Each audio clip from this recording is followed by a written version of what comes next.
Welcome to the Sharpe Way Show. I'm so happy that you are here with me. Yes, it is Monday evening, 7 p.m. And what does that mean? Monday, Ask Me Anything. That's correct. And of course, if you care about our media, if you care about our word getting out, then I need you to like, comment, share right now. Like, comment, share. Let people know that we're doing this. How else are we going to get past our media blockade, our media blackout, if people don't know that we're doing this? So please take the moment. Click that like button, click that share button, put a comment, whatever the case may be, whatever you want to do. It's important that you do that. And if you have the cash, please sponsor the show. Head over to patreon.com/sharpeway. $10, $25, $100, whatever's going to work for you. If you got tons of money, do $100 a month because you got all that cash.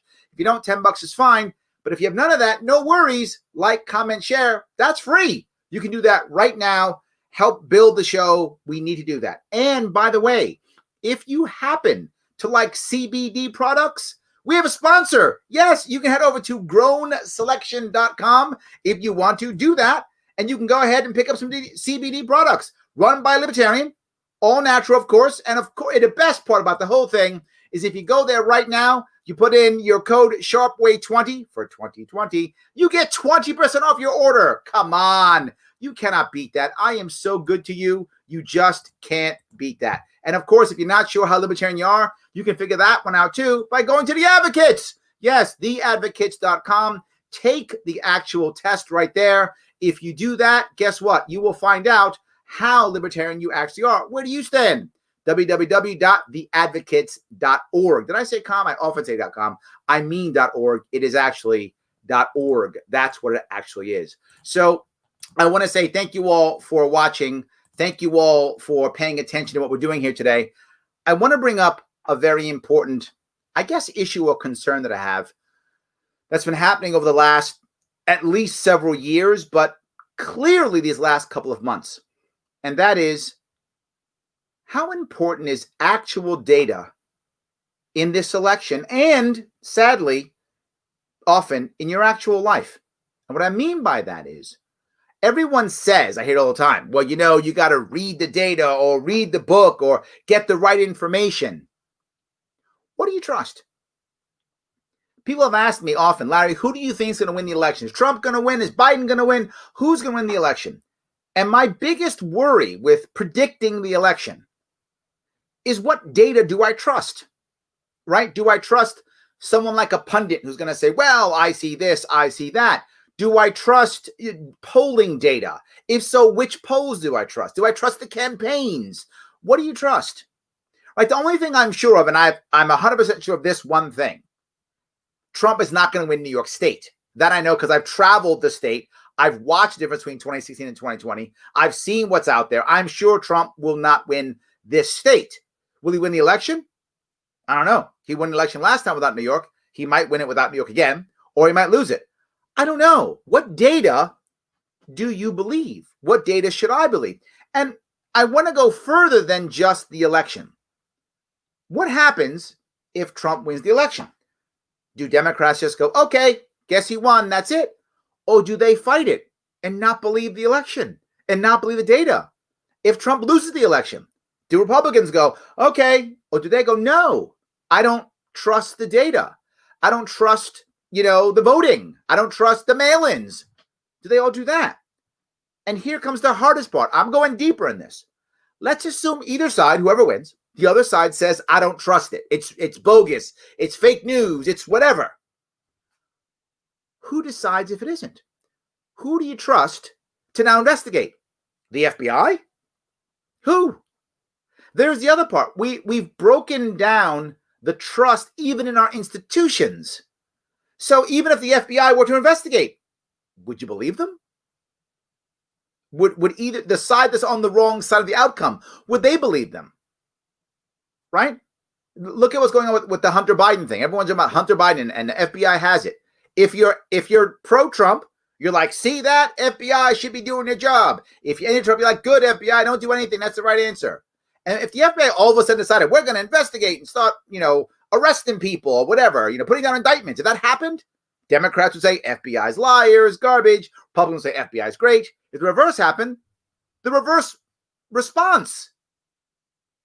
This is a bigger issue. Now, I brought this up, and there's so much I told you so I keep doing, I know, and some people are getting tired of it. But I'm just saying, I actually said this in earlier, when it came to the election, when we were so concerned. If you remember what I talked about, why in the world aren't we finding a company like a KPMG or a BDO or some company like that, that their job is to audit stuff? This is what they do for a living. They literally audit every single detail, every single line. That's what they do. Why didn't we have Democrats, Republicans get together and pick a vendor that they could both trust, with ways that they could, inspect the vendor to where they would trust? They go, we want to see this, we want to see that. The vendor agrees. The vendor uses other vendors that people can check them, and you run the election that route. Everyone trusts everyone because you agreed. You agreed before it happened. No one wanted that. No one wanted that. Because if they actually did that, you can't dispute the data. You can't call fake news on your side, right? Whatever your side of the fake news is. You can't call on the other guy's side. I'm sorry. You can't call fake news on the other guy's side. You can't do that if you all agree to what's the truth.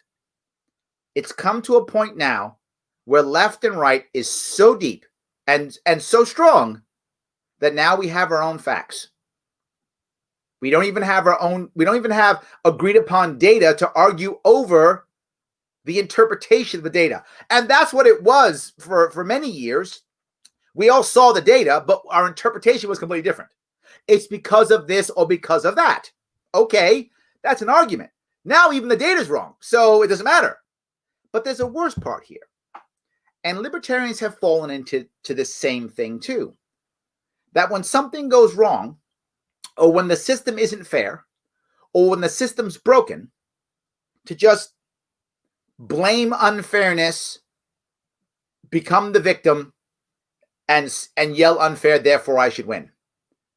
This has been happening in left and right, and now even libertarians are the same thing, right? Oh, it's not fair, because many libertarian candidates now are seeing how unfair their entire campaign was.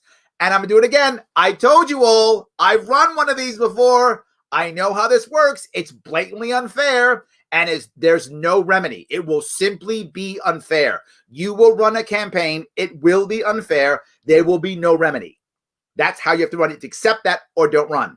I've said that 80 bazillion times. Is that a real number? It is now, right? I've said that many times. And still I'm seeing libertarians now going, but it's not fair. They didn't do this. They didn't do that. Yeah. Yeah. And you're surprised because what? It's not fair. There's no remedy. That's how it works. Fight that battle knowing it's unfair, or don't fight that battle.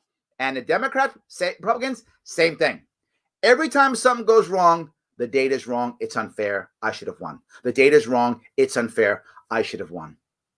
This is not healthy for our country. It's not healthy for our kids. It's not healthy for our business. It's not healthy for anything.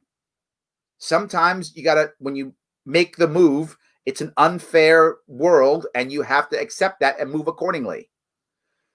And sadly, I see us doing it less and less. And then we don't trust people who don't believe what we believe. It's a problem. I'm concerned, and I'm hoping desperately, that we, as a movement in the libertarian world, and I'm hoping that individual people will eventually go, when are we going to stop just complaining and actually fix some stuff? I hope that's happening this year. I hope whatever the results of this election are, I hope in the end, and maybe I'm fooling myself, but I still have hope. I still have hope. I'm hoping that we look back and go, you know what? This was all a colossal waste of time, money, and energy, and we really should just fix stuff. I mean, think about, I think the harshest piece of all of this is think about the death of George Floyd. Both sides of this argument, meaning those who, the left and the right, when I say both sides, I mean both of the same side of a different coin. They just basically took a side, blamed the other, marched or protested, and did nothing. What's been changed since the death of George Floyd? Nothing. Nothing changed. All that protesting, all that rioting, all that screaming and yelling, all those cops out there, all those people out there, nothing happened. Nothing. Colossal waste of time. Occupy Wall Street, the sequel. Total waste of time. Colossal waste of time. when are people going to realize there has to be real change? And the two parties aren't going to do it. I hope it's this year. I hope it's this year. I'm sorry. I went around a little bit. I apologize. I know I went around a bit. It's a problem that I'm dealing with this. Anyway, sorry, Larry. I got to catch you on the replay. Brad Barron's about to debate. Oh, I didn't realize he was debating. I wish someone would have told me. I'm sorry. I appreciate that. I'm glad. Please, Brad's awesome. I hope he rocks it. I hope he kills it. Integrity Weeb pandemic special. That was amazing. I did like that one. Absolutely. I don't believe the polls. Andrew, I'm unsure too, right? And this is what I'm going to say. The polls right now are saying Trump's going to take a trouncing. If Trump actually takes a trouncing, if that actually happens, I'll believe polls again. I will, if this happens. I'm not saying it's going to happen because they said that last time it didn't work. But maybe they're right this time. It's possible, right? Maybe the polls have fixed themselves and maybe they're right. I'm not prepared to make a call on this one. I'm just not. I hope they make the right decision, and I hope they're right, meaning that I hope polling is correct. And not that I hope that Trump gets trounced. That doesn't really matter to me, to be forward with you guys. But my point is, if the polls are right, then we can believe polls again. But I'm not sure that's true. So take them both, and you'll find the truth down the middle. Sometimes that's true, Sean, right? Generally speaking, even when someone's angry about something and calling something unfair, it tends to be based on something real. The question is, how far do you take this and expand it, right? That's the issue. The government's most effective tool to control the masses is fear. Pete, 100% true, right? Make us afraid, and then we happily give all our freedoms away. I think the election will be decided after a month or two after November. God, I hope that's not true. It actually, I don't think it can be. I think, isn't there a rule that it has to be decided, or the electors have to be decided by December, like 13 or 14? I'm pretty sure, Brian, there's some rule on that the electors have to be decided by some date in December. I don't remember what that date is, but they have to be decided by that time. And then once they're decided by that time, if they're not, then they have two options. One, somehow someone has to say, delay the date, and Congress has to agree to that delay. If Congress doesn't agree to that delay, then if those people aren't selected, they don't get to vote. So someone's got to be selected to go vote, or there's no vote. Remember that. It isn't about the popular election. It's about the electors. So I really hope it's only 1 month and not 2. That's a problem if it is. Yes. With these two candidates, his supporters are driven by emotions, not data. Sadly, data is considered boring. Chelsea, I say this all the time, right? Elections are emotional. You are totally correct. They are emotional. That doesn't mean you can't add data. The problem is, if you're only emotional and not data-driven, that's a serious problem. You can be data-driven too, absolutely. The problem is most people do one or the other. They either just yell, other guy bad, emotional, or they just start talking about data and no one cares about just the data. The best way of doing it in general, begin with emotion, say how much you care, then show the data. Very often you'll find that lands. Right? What's the old saying? People don't care how much you know until they know how much you care. That's a very important thing to think about. If you believe that you and I are on the same page, then all of a sudden you'll hear me, right? Then you'll begin to hear me. Absolutely. Trump said 4 years ago he was going to lock Hillary Clinton up. Hasn't happened yet. And this is my point, right? If you listen, look, there are a lot of people who like Trump who are on my page, and they reach out to me and they talk to me and they go on the show. Many people like Trump are on this page, and many of them have said, Larry, do you think, that Trump is going to, the indictments are going to come down afterwards? I don't think so. I said before, I don't think so. I think all of that is red meat to make sure that the Republican base shows up. I don't think the Democrats are going to punish the Republicans and Trump either. They're on the same team in the long run, right? They all want power. I don't see either side actually punishing the other in any way, shape, or form.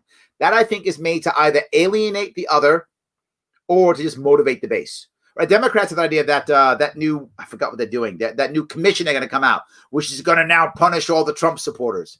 I don't think that's true. I think that's to motivate the Democrats to go, yeah, we're going to get Trump. We're going to lock him up. I don't think they're going to do that at all. That's my opinion. We'll find out if I'm right. I don't think Trump's going to lock anybody up either. I think no indictments are coming. I think that's just to scare people or to motivate people into voting.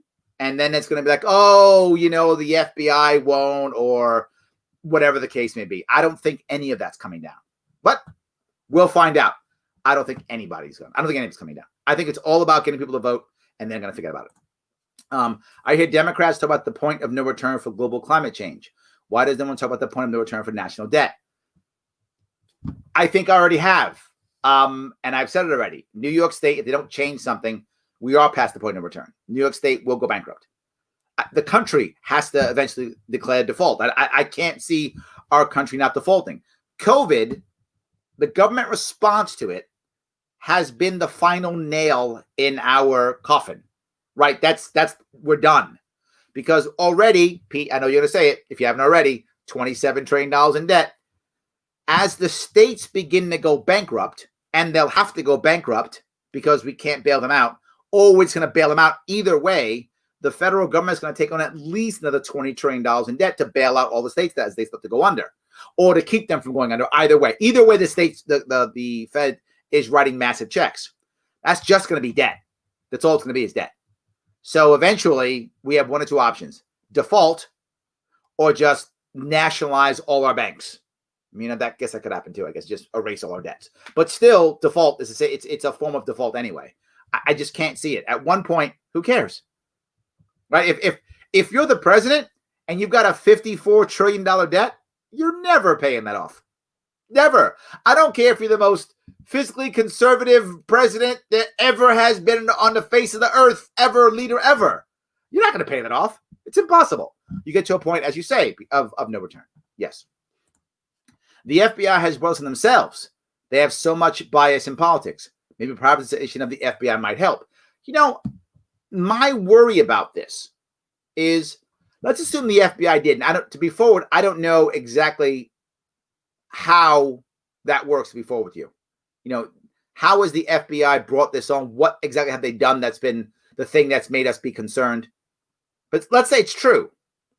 Well, then why did leadership of the FBI and or junior leadership of the FBI or Department of State or president or insert person here, why didn't they go, holy crap, look what's happened to the FBI. Let's fix it.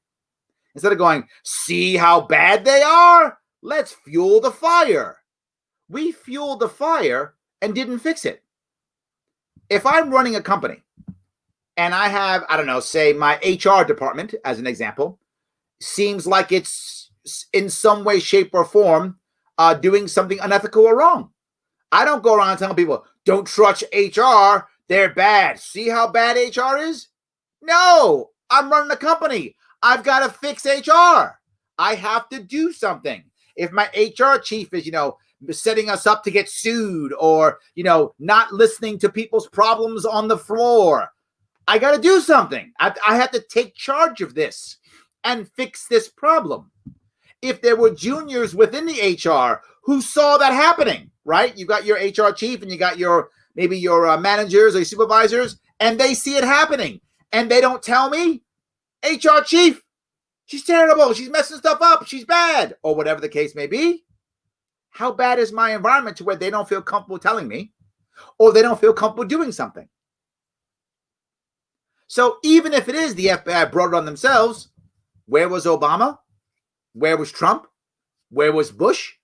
Where were the presidents to fix this? They didn't. So maybe they did, John. But isn't someone in charge supposed to fix that problem, take responsibility and fix that? I don't remember Obama going, you know what, we got a problem in the FBI, let's fix it. I don't remember that. I don't remember Trump complaining about the FBI. I don't remember him fixing it. I fired some people. That's not fixing it. Firing people makes it look like you're doing something because that's vengefulness, right? See, I fired someone. That doesn't fix anything. If there's a systemic problem, clearly the FBI has a systemic problem. You don't fix that. You fix nothing. You fix nothing. The president can't lock anyone up. With the Patriot Act, you are wrong, Sean. The Patriot Act, yes, the president can. We gave the president that ability. In theory, meaning with the constitutionally, the president can't. But that went out the window with Patriot Act. Sean, you're a terrorist. I've just deemed it so as president. Off to Gitmo you go. But I have rights. You used to have rights, but Patriot Act, no, you don't. So in theory, you're right, Sean, but in practice, no. The president can lock up who? The president can drone you if he wants to. He can literally just get a drone, blow you up with a drone if he wants to. And if he happens to kill your family, you were a terrorist. What are you going to do? Shit happens. That's literally how it works. Yes, absolutely. Obama should be in jail for war crimes. Maybe every president except maybe in a recent time said maybe Carter, but I'm not even sure about that one. But I'm saying maybe. Maybe Carter gets a pass. Everyone else goes to jail for war crimes. Maybe Carter doesn't. And again, that's a maybe. I'd have to do a bit more homework on him to be clear on that one. But my gut says maybe not him. All the rest, they can all go. They've all been bombing like there's no tomorrow. Absolutely, yes. That is convoluting data and confusing people is a Marxist strategy. Yes, but not just them. Yes, and, right? That's a yes, and. Yes, and many others. Absolutely, yes. Playing the blame game never works. Short term, it does, Paul. Short term, it does. Long term, it doesn't, right? Short term, it does, though, right? You see, short term, see the other guy. I mean, I think it's worked. If you look at what many of the most modern day politicians have done, they've just given reasons for things to be bad without any way of fixing it. If you look on the Democratic side here in New York State, our governor's always blaming somebody else, and he's been elected 3 times in a row, and he's still popular in New York State, so it's still working. It's working. Long run, the state's a disaster. It's going to fail. Trump blames people too. Blames China for the virus. Blames everybody. Right? The blame game is working for him too. So it isn't just one or the other. I think both sides tend to blame the other because short term it does work. It's long term when it doesn't. That's the issue. Long term doesn't. Yes. Let's see. Democratic candidate had 2 most votes last time the Electoral College picked him. Oh, I see. For popularity. Oh, yes. You're talking about popularity. Yeah. Yeah, it's true. Most Americans, of those who vote, most Americans vote Democrat. That's true. The country, as I said, for a long time, heavily since 2008, but for a long time, has been going left. And as you've heard me say 1,000 times in the show, the biggest reason has been urbanization. I do think that COVID is going to change that a bit. Most of the time when you bring more people into cities, because of how cities lay, because of their culture, because of their environment, people tend to move left in cities. That's not 100% rule, obviously. That's percentage-wise, right? Not everyone who comes to a city becomes left. Of course not. But you find more and more people as they move to cities, more of them become left more and more and more. Again, that isn't the only reason. That's the biggest reason. There are many other reasons why that's happening. But I think COVID is actually having people leave cities and go back to suburban and rural areas. So with that happening, I think it should begin to balance itself a little bit back out again, because people will go back out and they will begin to adopt some of the more some of the more suburban and rural thought processes, which tend to be more conservative, tend to be more right. So I think that will bounce back a bit. So many, I assume, new libertarians are screaming the debates were unfair. I wish it was new. I wish it was new. No. We've been doing this debate thing for 30 years and still complaining. 30 years, still complaining. We should always, you run Libertarian, assume you won't be in debates. And if you are, bonus. Brad Barron's in, awesome. Bonus, super excited, right? Love it. Harrington got in by himself, super excited. Dwayne Whitmer got in, super excited. Awesome stuff. I'm glad they're in, right? Rainwater got in. Awesome. Love it. That's an extra bonus. That's a bonus. But assume you're not going to be in. Assume you're not until we are more popular. We want to fight that battle with the assumption we're not going to get that piece. Let's just assume that's not the case. So even when I made the debates, didn't matter because the governor didn't show up. Cuomo didn't show up. So no one saw the debates except people who were there. They weren't televised because the governor didn't show up. So yes. Thoughts on 50 cent becoming 25 cent if Biden wins? Yeah, look, I know there are people who support Trump. 50 cent's one of them, right? It's not like every black person doesn't, supports Biden. According to Biden, if you don't vote for Biden, you're not black. So as I was teasing the other day, I guess I get to change my race now because I'm not voting Biden. So I guess I voted Joe Jorgensen. Already voted. I voted Joe Jorgensen. So if I'm voting Joe Jorgensen, I guess I'm not black anymore. So I get to pick what I want. I've said I think I'm picking Filipino. I love Filipino people. I love Filipino food. Adobo, delicious. I think I'm going to pick Filipino. I'm assuming I get to pick. I mean, maybe I don't. Does Biden assign my race at that point? That part's not clear. So if I get to pick, I think I'm going Filipino because I can't be black anymore because I didn't vote Biden. But if Biden picks, that sucks. I don't know what he'll pick. I may not want to be that. But anyway, my thought is everybody gets to say what they feel is appropriate. And if 50 Cent thinks that Trump is the right answer for him, good on him. If you want to follow him, good on him. I wish he would go Biden. I wish he would go Joe Jorgensen. And I say this again. I talk about 50 Cent, also Ice Cube, both of them. I am sad that we as a movement weren't their next step. That's on us. We have got to get better at this. You know, when Ice Cube went to Democrats with his contract with Black America, when he went there, and the Democrats said, whatevs, we got you already, we don't need you, who cares? He then went right to Trump. Why didn't he go to us? Because we don't have the gravitas that's required. And we need to get it, right? He should have come right to us. Why didn't he take that right away to Justin Amash? You think Justin Amash wouldn't have grabbed that and said, oh, let's fix this thing. Let's work on this. Yes, let's make a tripartisan bill. Of course he would have. Of course he would have. But sadly, we don't have that gravitas yet. That was an opportunity lost. 50 Cent, too. Why didn't he go, oh, I'm scared of the Biden taxes. Okay, great. Come to us. Why didn't he come to us? It's not his fault. It's ours. We're not there yet.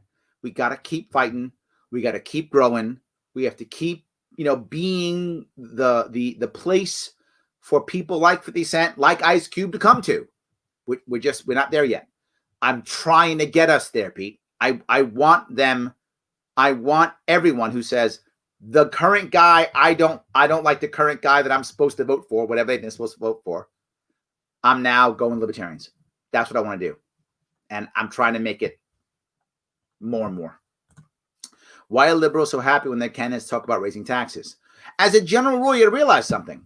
For most people, they want things to be fair, particularly on the left, right? That's a big part of the left politics. Things should be fair. Things should be fair. That's a very important feeling, emotion that many people on the left talk about, Curtis. Things should be fair. The problem is they confuse fair with equal. They're not the same.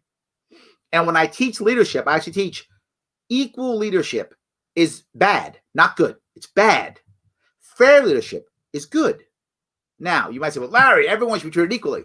Equal within the law and in the business world, equal under HR, absolutely. When it comes to being under HR in a business or the law in the world, everyone should be equal, absolutely.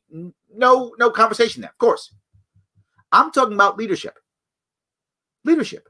I don't want everyone to have an equal everything. I want it to be fair, which means you give each person the opportunities and allow them to go forward with the opportunities that are right for them at their point in their life. That's what that means. The problem is most people on the left, the only thing they can imagine is who's going to make things fair? Government. No one else could, in their view. Who else can make things fair besides government? There's no one else that could possibly do it. So if things are going to be fair, fair equals equal, and let's make sure the government does it. So you know what we're going to do? We're going to raise taxes on those evil people who don't pay taxes. This is an emotional piece that we don't talk about data, right? If we actually had a simplified tax code, imagine how simple it would be. A simplified tax code where you know that, well, our tax rate's 10%. Okay, now it's 11%. They raise taxes. Now I know. Or tax rate was not 10%. Now it's 9%. They lower taxes. That's not how it works. They come up with a convoluted plan that nobody reads and say they're lowering taxes. Do we really know and this is a serious question, guys, do you personally really know if Biden's tax plan will only affect people of $400,000 or more? Do you really know if the Trump tax cuts actually went to the top people or not? You don't. Nobody watching this read the actual tax bill. You don't. You trust someone who told you one of those things is true or not. You trust someone who said that was true. You don't know. Neither do I. I didn't read the tax bill. I don't know. It's possible that everything Trump said was true, and possible total lie. I don't know. Possible Biden's plan is exactly what he said. Possible it's a total lie. I don't know. I don't know. It's not a simplified tax code. It is a tax scheme that is detailed all over the place, and then someone says what it does. Curtis, the reason why they're happy is every source that they get their data from that they believe says they're not getting taxed. Only the evil people who make lots of money are being taxed. And they believe that data. Is it true? I don't know. Maybe. Maybe it's right. I don't know. In my view, it's morally wrong either way, in my personal view. But for a lot of people, they believe, and they've been told this, again, by the data they've been given, by the sources they trust, that these evil people don't pay taxes, right? Trump only pays $17 in taxes at all. That's all he ever pays. They've been told that. That's it. So he's cheating the system. They believe this. And so let him pay more. He's one of the evil people. I know it may sound simplified, but Curtis, I think it's true. There's a level of trust, and that was my whole point opening up this show. There's a level of trust we've lost in institutions, that people only believe what their source says.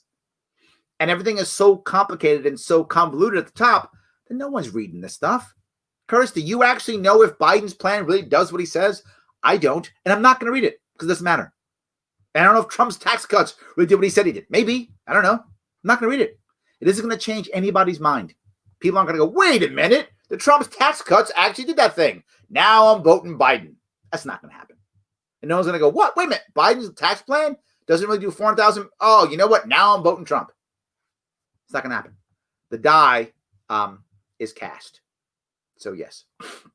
All right. So if I can keep going. I don't know one person who is happy about higher taxes. You mean them getting taxed higher or others getting taxed higher? I know lots of people who are happy about the other guy paying higher taxes. Lots are happy about that. Themselves, you're on the money, Chris, 100%. But other people, all good. Yes. Either side will have a major temper tantrum. I agree. And not believe. Yes. If the current administration had acted based on data, we'd be leading rather than lagging the world in COVID response. The key issue is assessing the leadership ability of our current leader who abhors data, science, and expertise. Yeah. The hardest part about this one, Roy, which really on a personal bothers me, is why did no one else, again, step up? Let's assume for a minute that you're 100% true. Let's assume that he didn't care or whatever, and he believed it was going to be fine or whatever the case may be, or whatever. Is there no one around him that could have said, dude, this is going to come back to bite you? What are you doing? What are you doing? And then a month or two later, dude, this is going to come back to bite you. What are you doing? We gotta do something. What are you doing? Is this, are the people around Trump so scared of the other, the leftists, the Democrats, the evil people, that they would just go, fine, let it go. Let it go. I'm so scared of the left, I will just double down on the right, no matter what, regardless of the cost. Are there that many people who would do that? Maybe there are. Wow, is that horrible? Isn't that horrible if that's true? I hope I'm wrong. I hope you're wrong. I hope we're all wrong. But I'm not sure. If I have to say what I think actually happened, I think people didn't tell Trump all the details. Then when they told him, he was like, look, we got to just push through this. This is what I know. What I know is we push through stuff. This is what I do. This is who I am. So he pushed right through without, I'm pushing through. But then where was someone around him to go, dude, this is going to get you. This is a bad thing. This is not going to work. People are going to punish you for this later on. And he is being punished. If Trump loses this election, if he does, it'll be because of the government COVID response, the government response to COVID-19. That'll be the reason. Because his biggest issue is the economy. There's no question. Of all a lot of people like Trump, right? But the biggest issue, the biggest thing where he wins is economy. If people believe, and this I don't know, this is why I'm so unsure on the election. If people believe the narrative that it's not his fault, it's China's fault, he's going to fix it, he's got to fix it, he's going to win this election. If people believe the opposite narrative, nope, he screwed up, he messed up, this is his fault, he's going to lose. I don't know what people believe, Roy. I know what you believe, clearly, yes. I don't know what people believe.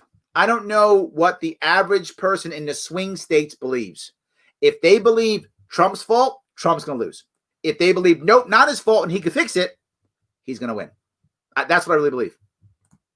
I count a win anytime that either of the duopoly picks up one of our issues. In my state, he took a baby step towards criminal justice reform. I'm with you on that, right? I was talking, you guys who might be paying attention, I rebooted my Libertarian Drinking Coffee live at 3 p.m. So I've got a couple of them every week. I have Don Rainwater on Wednesday.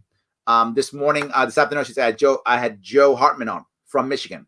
So yeah, with that, that's a win. When people start grabbing our stuff. For those of you who saw my Joe Rogan interview, I say all the time, Joe Rogan was like, Larry, where'd you get these ideas from? They're great. I was like, me and my team, we put them together. He said, you got to lock these ideas down. I was like, why? He said, people steal them. I'm like, steal them. Just take them. Absolutely take them.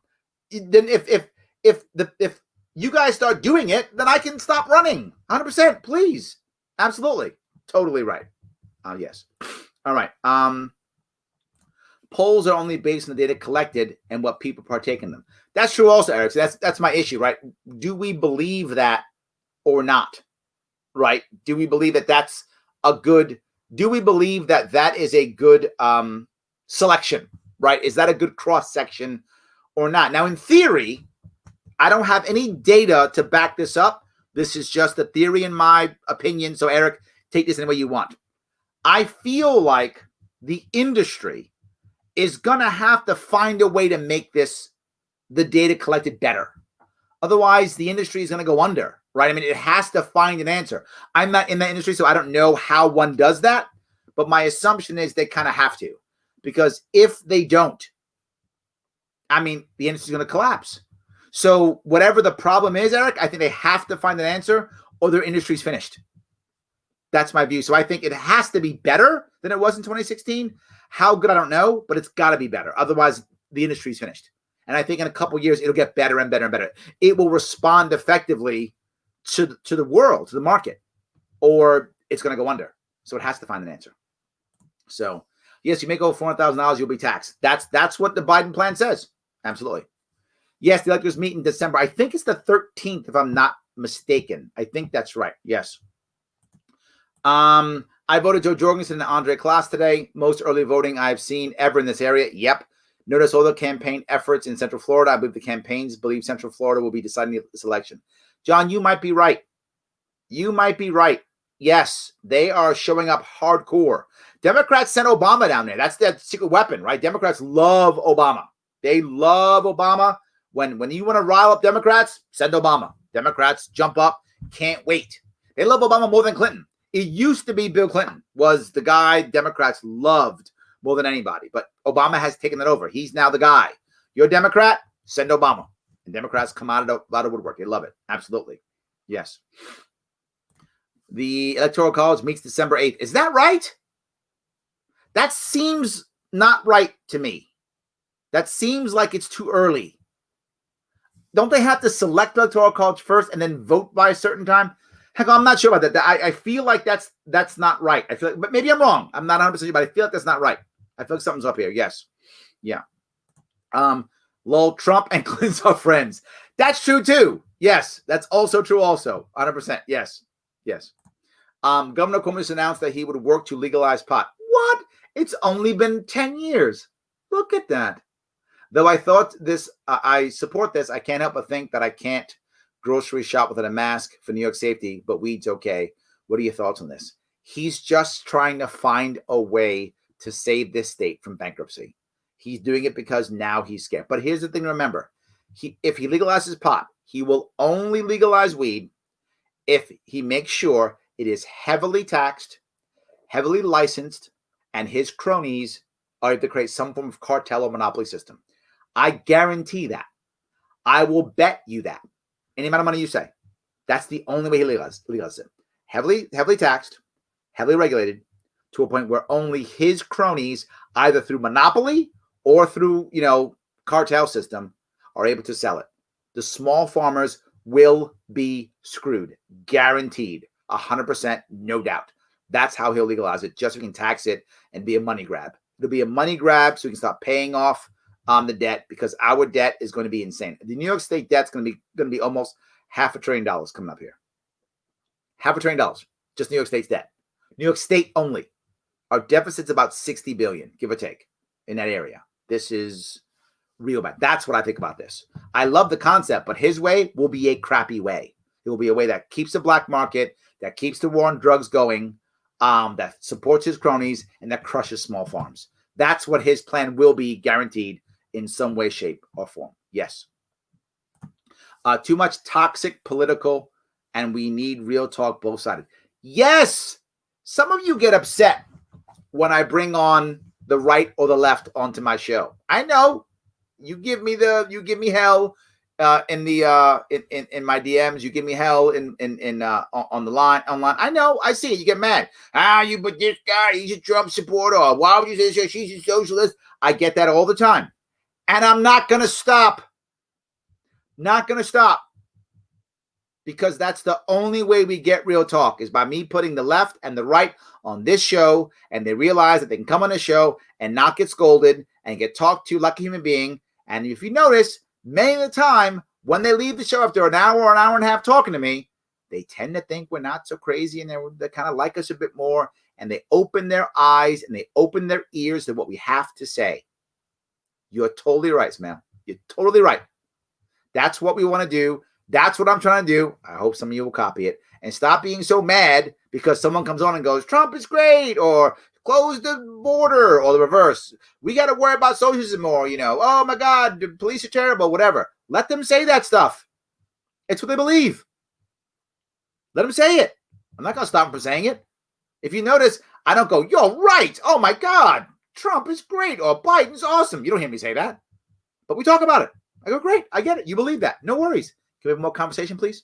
Let's talk more. Yes, you're right. Absolutely.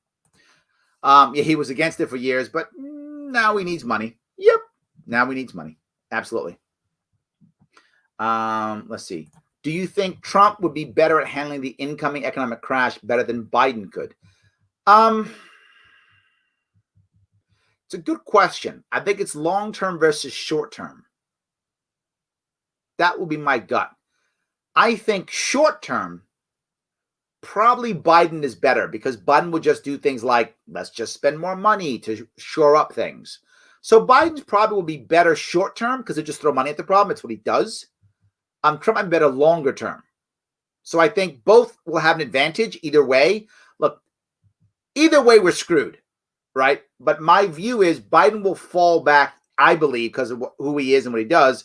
He will fall back to money machine go brr, crank out cash, throw cash at the problem. There will be a short-term benefit because he'll just throw money at the problem.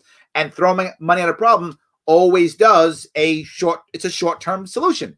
And it tends to work short-term. It does. Throw money at it. Look, now it's not so bad. The problem becomes long-term. It's even worse. I think Trump will probably make it better long-term, but short-term, I think he'll hurt tremendously. I don't think he'll act fast enough. I don't think Trump will. So I think short-term, Biden is better. Long-term, probably Trump is better. That's my guess. There's a Spike Cohen rally tomorrow in Albany? Yeah, I heard about that. I forget when that is. Yes, Spike Cohen will be in Albany. So he is cutting the state and local employees. He has no choice. Right? He has no choice. Yes. Can you give me specifics on the free market healthcare system, as Biden seems set to double down on centralized healthcare? Is that a question for me, Chelsea? I'm not sure if it is or not. I'm happy to walk down my medical answers if you want, but I'm unsure if that was for me or for someone else. So I'm pleased if you could repost who that was for. I'm happy to answer, but I don't want to give everybody a bunch of it if you don't actually want to hear it. So yes. So I thank you for being on the Larry train. I'm glad. Yes, absolutely. Yes. We need to draw a line in the sand somewhere. Do we wait to finally get Libertarian in, or do we go 1776? Here's the problem. When you have the left and the right, just deciding who controls what. There's no 1776 to go, right? If anything, this is 1917 Russia. I know it sounds horrible, but it's a monarchy versus communism. That's 1917 Russia. We're much closer to that than we are 1776. 1776 was actually freedom against non-freedom. 1917 was who rules us. Do we want the king to rule us, or do we want the communists to rule us? And they knew the king, or I should say Tsar was the emperor. So do we want the Russian emperor to rule us, or do we want the communists to rule us? And they knew that the Tsar was bad. They knew the emperor was bad. They were sure of that. So they said, what the hell? Let's run a communist, see if they can rule us any better. They didn't, but they didn't know that. All they knew was, let's change rulers. That's what we are now, Joseph. We're not about 1776. We're 1917. Do we want monarchs to control us, or do we want communists to control us? That's where we are. This is the Tsar versus the Communist Party. This isn't 1776. We need more libertarians to even imagine a 1776. And my hope is we get enough libertarians to where we don't need a 1776. We get enough libertarians, we actually have a mechanism to make the change without having to 1776 it. We could do it if we had enough people on board. So I think that's the answer. There is no 1776 right now. That's not what we are. Again, we're 1917 Russia. We're not 1776 America. It's not what we are. So if the FBI is comprised of the politicians, do they want to fix it? Well, the FBI really is comprised of bureaucrats. So I'm not sure if they are politicians, right? I mean, some of them are at the senior level. Some of them are. But I think more of them are bureaucrats versus politicians. And they just want to, bureaucrats want to do what the rules say. You want to change bureaucrats? Change the rules. Bureaucrats tend to simply follow that. Yes. Do you think it's practical to introduce a vote of no confidence onto federal, state, and local ballots? I think this may be a good stepping stone towards garnering essential votes for third party. So you're saying almost like a NOTA, right? None of the above? Look, I love the idea. But we have the same problem, don't we? A vote for none of the above is a vote for Trump. A vote for none of the above is a vote for Biden. I think you still have the same argument. A NOTA or none of the above or no confidence, however you want to say it, I think it still has the same problems of, well, no. How do you, unless you're saying NOTA is always on the ballot, I guess that would deal with the ballot access issue. If NOTA is always on the ballot, as for those who don't know, libertarian culture is NOTA is always on the ballot, right? That is not the case, obviously, in America, but NOTA is always on the ballot in libertarian culture. So, a tradition. How do you get that on the ballot, Mike? I don't know how you get on the ballot. And then do you have each and every state agree to that? Is there such a thing for the federal? Does the Constitution allow for NOTA? I don't know if it does. Does it allow for NOTA? I guess in theory, if no one gets a majority, because it does allow for NOTA in a way. But no, then there's still a way of picking someone. So I'm not sure the Constitution even allows for NOTA at the federal level. I'm not sure that even works. I think you would have to. The states would pick someone anyway. So because they would fill the vacancy. I'm not sure it works. I get where you're going with it. I do. I'm not sure it works, and I think it still has the same problems of third party, right? Oh, you're wasting your vote on NOTA. Then would you have to have? If you ask the average American, nobody's good. They're gonna go, well, then who do you want to do? It's got to be somebody. I think you still find that issue. I mean, NOTA is rare even in libertarian circles. Even though it's on every ballot, it's rare that we get a NOTA. It does happen. Don't get me wrong. We do get NOTA. It does happen. It's just very rare, even libertarian circles. And to ask that in non-libertarian circles seems almost impossible. I don't know. Yes. I'm sorry. I said you are a terrorist and now you have no rights. Why? I don't have to say. Robert, I wish that wasn't true. But yes, that is exactly how that works. Yes, that's Patriot Act. I say you're a terrorist, Robert. You are. You have no rights. And I don't have to say how or why. I've just deemed it so. Off to Gitmo you go. Hope your family can work without you. Have a nice day. Yes, absolutely. Larry, what's a good strategy for you and all libertarians to target so many potential voters not even registered to vote moving forward? It's two different strategies. Number one is be more popular. That's very broad, obviously, but being more popular, doing stuff like this, going out meeting people, doing TV shows, doing media, doing podcasts, all those types of things. And I did an MMA podcast the other day, right? I do all types of I'm doing the podcast tomorrow. I taped a show, a radio show for Wednesday. It's going to come out. It's coming out on Wednesday. Yeah, Wednesday. I'm doing 2 radio shows. Also Wednesday for the a Radio Free New York. I'm doing it Wednesday and Friday. So that's piece one. Just be more popular. You want people to know who you are, so when they hear of you, they don't just go, "Who the hell are you?" You want someone to go, "Oh yeah, didn't I see that guy on this? Or didn't I hear that guy on that?" Then when I start talking, they begin to hear and go, "Okay, I know that guy." That's number one. But the second thing is to pick problems that people have and to create actual solutions for those problems. The problem that this party has had and still has is, for most of the time, when someone says, "How do you fix something?" we do 2 things. We give them a history lesson and libertarian rhetoric. That doesn't move people. You think we figured that out in 50 years. We haven't. We still do it. It's a terrible idea, right? If someone says, and this is the point that someone asked earlier about the medical situation, and if people want to know, I will go through the entire process. I'm happy to do it. But what most libertarians do is go, "First thing you got to do is get government out. Let me tell you how it used to be." Who cares? This doesn't solve my problem. And libertarians go, "Oh, he used libertarian rhetoric and a history lesson. He's an amazing, look how great he is." Yeah, libertarians do that. No one else does. They go, "That didn't solve my problem at all.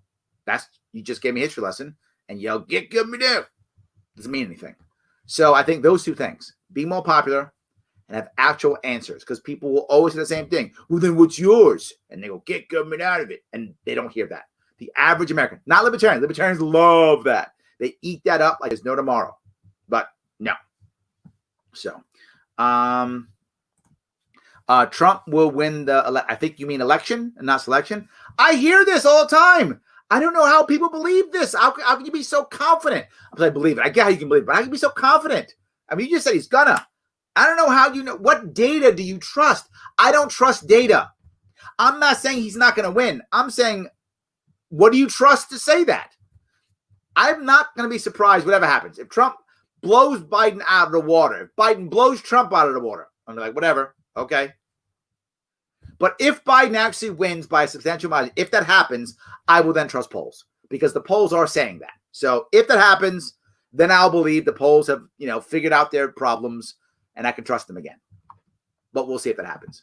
Yes, we'll figure that out. So, there's someone else. I'm sorry. Yes, I will cover that piece. If someone's asking about it, I will deal with that issue in a moment. Thank you, Brian, for trying to cover me. I do appreciate it. I see what you did. Thank you so much for doing that. I'm watching the Senate vote right now, and Lindsey Graham and Chuck Schumer are both hypocrites. What? Our politicians be hypocrites? No way. Yes. All right. Or people who can't afford the service. Okay. So, Chelsea, I'm going to go down this road because people are asking about, so I'll go down this road. I'm going to kind of piggyback off of what Brian was talking about. My entire plan in New York State, and I'm talking about New York State, and you can do this across the country if you want to. But the first thing is to encourage, you want to encourage direct patient care where the patient is the customer and the patient pays the doctor. You want to encourage that, right? That's the first step. Now, we'll cover you. You have a valid question. People who can't afford the service. That is a valid question. I have an answer for that. This is a very detailed process and a big problem. It doesn't just take one thing. It takes several things. Step one, you want to encourage the private market to pick this up and direct care. What's happening now, and those of you who live in large cities have seen this already, the best doctors in larger cities don't take insurance. None. They take no insurance. Why? It costs too much. And the rules keep changing. And the pricing is crappy. So they don't take it at all. They take nothing. They take no insurance. So you go there, you write a check, or you swipe your credit card. Now try to find someone who takes Medicare or Medicaid or some kind of insurance. There's less and less of them, and the service is worse, and it always ends in a bad way. Let me explain what I mean by that. If you now, current system, if you go to a doctor who does take insurance, there's 2 doctors in the doctor's office, and there's 5 admin personnel. 5 and 2 doctors. And he's still having trouble. She's still having trouble. They're going to wind up joining a doctor's group anyway because they can't afford all the admin that it takes to take insurance. Or they're going to just take no insurance. But at the moment they take insurance, your appointment's at 3 o'clock. If you're lucky, you're seen 4:45, right? Your appointment's at 3. The room that you're in is not a cool room. They care more about photocopying your information than about you or anything else. Why? You're in the way. You're not the customer. The customer is either the government or the insurance company. So everything's set up to keep the customer happy, either the government or the insurance company. You're in the way. So you get whatever your fees are. You then go to the doctor. You're seen maybe 10 or 15 minutes because he's not getting paid much to see you. So he physically can't give you the time that you need. She can't give you the time that you need. It's impossible to do so. So what does she do? When you're done with your doctor's appointment, it ends up in one of 3 ways. She gives you a prescription, a procedure, or a test every time. Why? Because that's how she gets paid. She gets paid by you being sick. Chelsea, if you're not sick, she's not getting paid. So you need to be sick. So you're going to get either a prescription or a test or a procedure. Guaranteed every time. Because that's how she gets paid. You leave. That comes next. You get some bill in the mail. Maybe you owe something. Maybe you don't. You don't even know. Now go fight it. Good luck. That's the current system. Horrible. But what if you're wealthy and you go to someone who doesn't take insurance? You walk up. It's a beautiful place to sit down. Why? Because you're the customer. You walk in, you swipe your credit card, or give them a check, whatever the case may be. Your appointment's at 3 o'clock. Latest you're seen, 3:05 is the latest you're seen.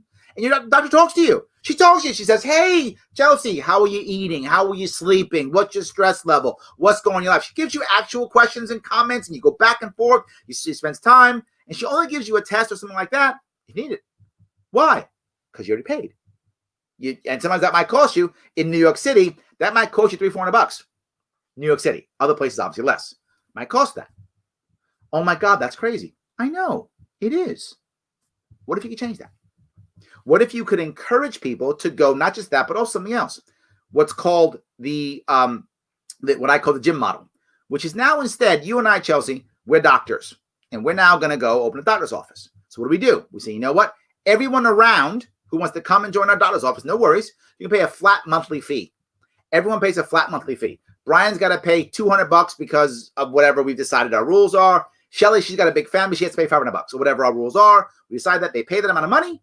Then they get to come whenever they want to our facility, whenever they want, $5. They tried this free, and what happened is seniors came up and were in there every day. So they had to charge something. So you charge $5. That's it, $5. It's all you got to pay to show up at that facility. $5, nothing else. If you join the $200 or whatever the case may be, you join. Great, love that. So you do that. So now what happens? It's in my best interest and your best interest for our people to never be sick. Our incentives are the same. I want you to never come. I hope I see Brian only once a year. His checkup, he's perfect, move on. Shelly shows up, I hope, only once a year. That's my hope. And I'm going to go out of my way to keep Shelly and Brian to the best of our ability as healthy as possible. Why? That's in our best interest. I'm going to be calling up Brian. Brian, you're taking your vitamins. Brian, you're doing your exercises. Brian, you're doing your stuff. Are you doing this? You are good. Shelly, what are you doing? We talked about this, that. You doing these things? Great. I might do a house call. You might do a house call too. Because we care. And as people like us, they give us more. And now we get more money because more people are giving us the monthly fees. The monthly fees come in. You know what we do? We hire Andrew. We say, Andrew, you're going to come in. You're going to be our guy who does our MRI. You're going to buy an MRI machine. We're going to buy an fMRI. We're going to buy them, put it in the basement. And Andrew's our technician. We got a technician now. So now when Shelly or Brian almost comes to get an MRI, guess how much the MRI costs? $5. Andrew's on payroll. We own the machine. $5. That's what it costs. But MRI costs $5. Doesn't matter. You show up, $5. Doesn't matter. Well, you know, we find that in our area, people need children's doctors. So we hire Matthew. Matthew's now our kids' doctor. Great. He's a pediatrician. You get a pediatrician now. How much does it cost? $5. As long as you're paying it $200 or $500 every month. That's it. Now, let me now to the 2 pieces we talked about. The 2 pieces I meant, those ideas, keeping them going. People can't afford it. Absolutely. 2 ways we handle that. The first way we handle that is when we have our facility, the government says, you know what? Any doctor who will take on 10%, I made that number up for sake of argument, 10% of its patients, what we as government deem as poor, you bring them on for free, we will immediately end your payroll tax.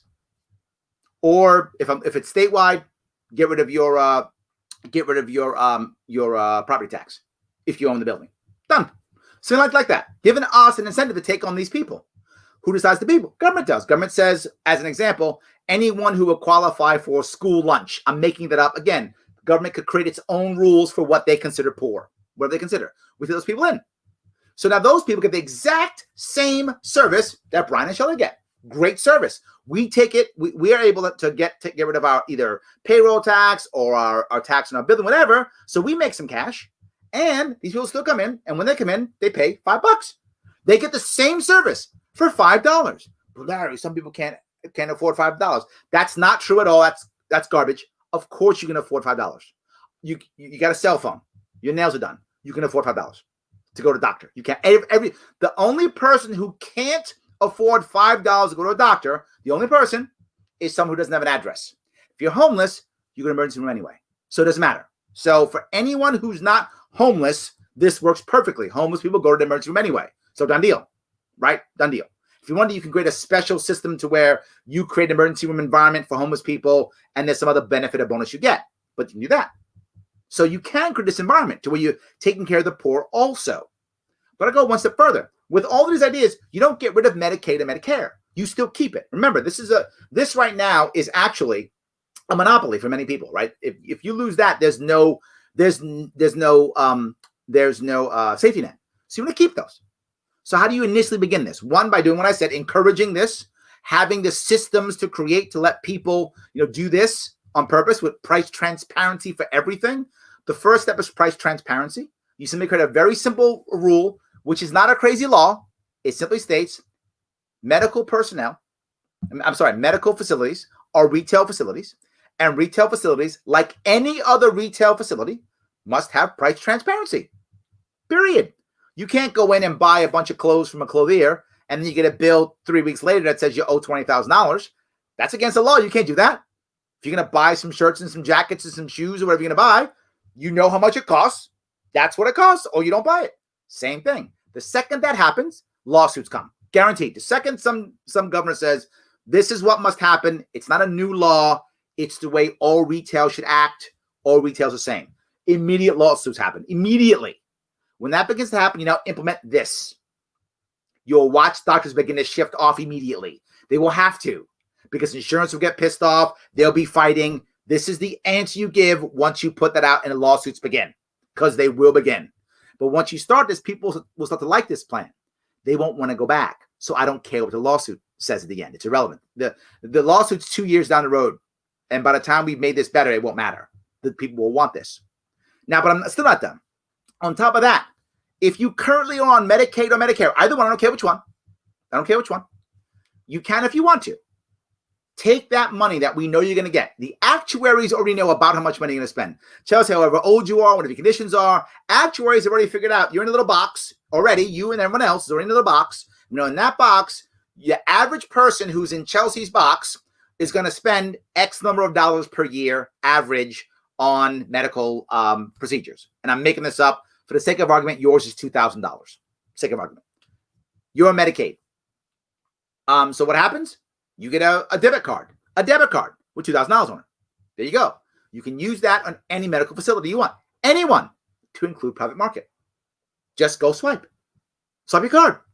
No paperwork, no insurance. Swipe your card. It's a debit card. You can do that if you want to. What begins to happen? Several things. Number one, all those people who are now starting to shift into that world go, whoa, I can get that money without having the 4 people to do the admin, to swipe the card. They are going to, by default, start to go towards you and lower the prices because they want you. They're going to market to you to get that money. It's natural. How do I know that? Look at what Brian was talking about, right? You look at places where you see where there's another level of medical care, just as serious, non-essential medical care, right? You're going under to get, cosmetic dentistry, body implants, LASIK eye surgery. I mean, there's anesthesia, there's invasive body surgery, all this stuff. And what's happened in every single case, Service has gotten better. Accessibility has gotten higher.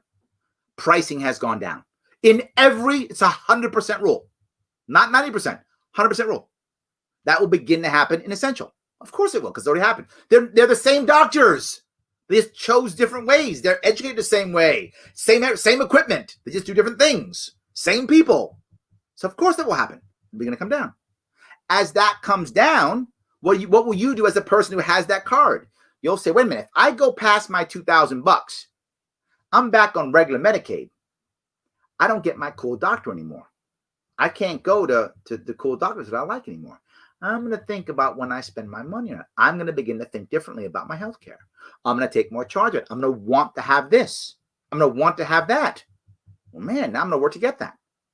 So now you're going to start rewarding the doctors who are doing the right thing and who are now set in a situation to do the right thing. You're going to reward them. They're going to get better. The average people want it to happen, and the entire thing will shift within 2 or 3 or 4 years. That is how you begin to fix it. So the people who are in trouble, the poor people, Medicaid, Medicare still exists. If they get in trouble, they can go right back to that. All good. But if they're not in trouble and they care about their health more, which many will naturally, it will happen. They'll start doing primary care. Care direct care. They'll go to direct care because it's better. Everyone likes it better. They will just do it. You will watch prices come down, accessibility go up, more of these types of things pop up. It's a long-term solution. It's a several-year solution, which will also include lawsuits, but it can be done. First step, and the states can do this. A state can do this. Order transparency. Second, create a plan that says if you are going to be a direct, transparent care facility, here are the benefits for you to make you want to do it. Not forcing. You decide. Then states control Medicaid, Medicare. In many cases, do that same thing. Each one gets a card. Start it right away. And watch that happen over the course of 2 years. Watch everything change. And if you do it that way without getting rid of Medicaid or Medicare on its own, no one falls through the cracks. Who isn't already falling through the cracks, right? Some people are already falling through the cracks. Those people, I hope, will be picked up. But no one else will fall through cracks at all. The homeless are still taken care of through emergency services, which is not the best answer, I know. But let's fix this, and then we'll work on that too. Of course we can.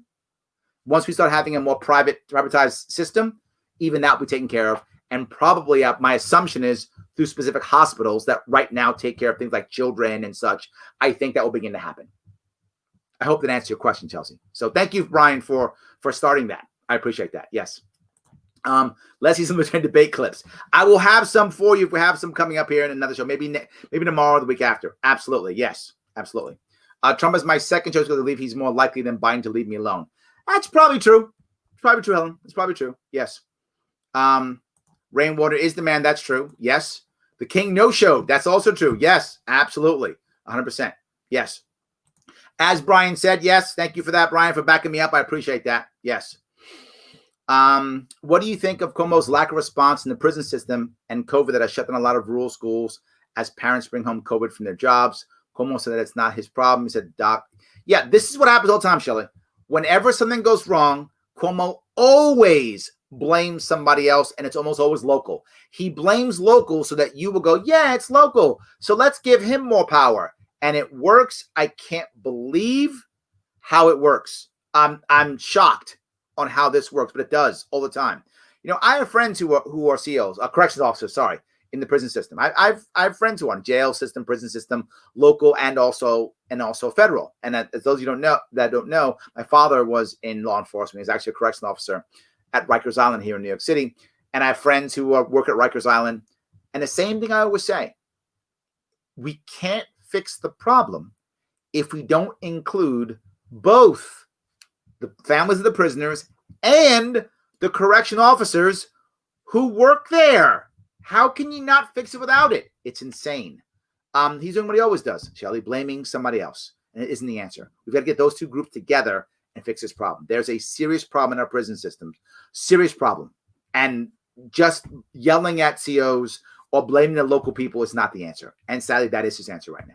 So, all right. My family and I tried to vote earlier today. All the polling places had long lines. Might try tomorrow. Yeah, I know. Absolutely. Yes. What do people have? No one has $0, Chelsea, unless you are literally homeless, right? That's not a thing. That's not a thing. People don't have $0. They don't. They're getting something. They're either getting public assistance, charity. They're getting something, unless you're homeless. And if you're homeless, again, the answer for right now, not the best answer I know, but the answer that's happening right now, you don't change that. They go to emergency room. That's what happens now. We keep that for now until we change the actual system so now it can absorb the homeless population, right? And I think over time, within 5 years or so, we probably can do that. Just right now, there isn't much of an answer. I wish I had a better one, but that's what I think we have. There's no such thing as having $0 unless you're homeless, right? Everyone has some money. They just do. That's how it works. I've been poor. You've got money. You just don't have a lot. And to go to a doctor, $5, it's fine. Your mom, your dad will find $5 guaranteed. If their kid needs to go to the doctor, they will find $5 guaranteed. So yes. Thoughts on why Trump failed to hammer Biden on his "you ain't black" remark during the last debate? I don't know. I think, and I think what Trump did, and for some of you who are Trump supporters, you get mad when I speak about this, but I think Trump is Trump. Trump is a big personality who likes to go on the offense. And I think he was so busy trying to get him to, look bad, he didn't push it at all. I think he wasn't thinking clearly. I think he just was so mad. That's what I think. I could be wrong. Maybe people thought it wasn't a good idea. Maybe they thought it wasn't a good idea. It's possible. But that makes me laugh. I mean, I don't know. It's just maybe he thought that Biden would jump on it and say he hates black people or something. I don't know. We'll see. To me, Ice Cube cost 50 cents. That's not bad. It's not bad. Yes. An 18-year-old who wants to be president at 35 should be sitting in on city council meetings and running for city offices. Yeah, it's not a bad idea. I like that idea. Yes. Yes. Larry, get KRS-One, Caleb Quayle on the show. I've reached out to him. He doesn't respond. He didn't respond. If you have a connection, help me out. I would love to have him on. 100%. Yes. Do you, I guess, think Democratic Party should rebrand itself as a socialist party? If Trump wins, I think it will, Sean. It won't physically say it, but I think it will. The DSA, which you don't know is the Democratic Socialists of America, they are a chunk of the Democratic Party, right? And people who are part of that are like AOC, my congressperson, Bernie Sanders is part of that piece of the Democratic Party. If Biden wins, they become not as important, right? That will tell the Democratic Party that, that kind of middle ground is more what Democrats want to be. They don't really want to be socialist. And I think they'll be marginalized. I think they won't be, but I think they'll be marginalized for at least the next 4 years, right? Then we'll see. Because I don't think Biden will run again.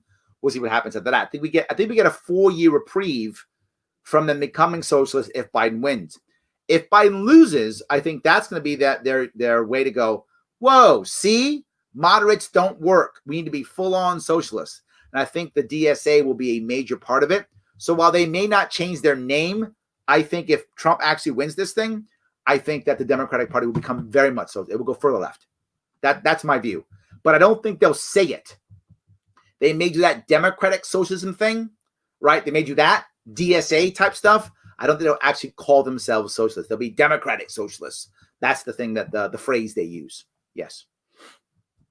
What is your thoughts on new I-90 tolls? We lived in the highest tax burden state in the union, and yet I can't drive to work without paying the tax. Wouldn't this have been good time to limit the tolls? I've been saying this forever. My entire time I was running for governor, what did I say? We can absolutely use naming rights, lease naming rights on bridges to pay for our infrastructure. We can allow for Google roads to run next to our interstates, and the fee for the Google road, the rent, is fixing of the interstate. So now you have two choices. Use the Google road if you want to, use the regular road. Yes, absolutely. Yes, yes, yes. 50-cent homies don't have Libertarians on the radar. Sadly, Frank, you're right. And I wish we did. I blame myself. I don't blame them. It's our fault. We've got to be better. We've got to be bigger, stronger, faster. We've got to be better. Absolutely. Yes. Again, I ask, where's the point of no return on these totalitarian policies? I'll tell you when we have revolution. So this is a great question. People often go. They say things like this all the time. How far has it got to go? How bad's it got to be before we revolt? There's no limit. Literally in jail. People don't revolt because it's so bad. That's not why they revolt. They revolt because they see hope. If there's no hope, They just collapse into it being worse and worse and worse, which is what's happening now. People are feeling like there's no chance of success. It's just hold on to what we got. Oh my God, fear. Therefore, there's no revolution. So it's the thing actually called, I bring it up often, it's called learned helplessness. There's it's a thing. It's psychiatrists and sociology. It's a thing, Joseph, called learned helplessness. And we do it as individuals or as societies. Think about that. I went back to Russia, right? 1917. Why did the Russian people finally revolt after 300 years of being under the boot of the Tsar? Right? They were treated like garbage for 300 years. They didn't all of a sudden, they didn't go, you know what? Let's fight back. Not really. Not in mass. Individually they did. When in mass? When they saw the hope. Now, sadly for them, the hope was communism. What are you going to do? That's all they had. Hope for them was communism. But they saw it as, it got to be better than this. That's what they saw. Hope, boom, revolution. If there's no hope, Joseph, it doesn't change. There's no point of no return. It just keeps going down and down until there's hope. When there's hope, we make change. And I want us to be that hope. That's my entire point. I want us to be that hope. If people start listening to Larry Sharpe, they would be more inspired and happy to join the Libertarian Party since we as Libertarians care for people. Thank you, Andrew. Yes, let's get more people. Invite more people. Yes, absolutely. Yes. Nope, most Dems aren't even the progressive socks. Socialists. I'm not sure where that goes. I'm sorry. I must have missed something. Yes, I must have missed something. Full Sharpe 2022. We'll see. Let's hope we do one in 2021. Not 2022. 2021's next year. I can do it again next year too, right? So every year. I love that. Yes. Yes. Larry, by the time you see this, I'll be smoking onions. As you should, brother. Please go ahead. Yes, absolutely. Yes. I have a lot of Trump supporters ready to vote for you in 2022. I appreciate that. Good. I'll take everyone I can get. Yes, absolutely. Yes. COVID is a farce excuse to push it in 21 global communism. I've heard that before.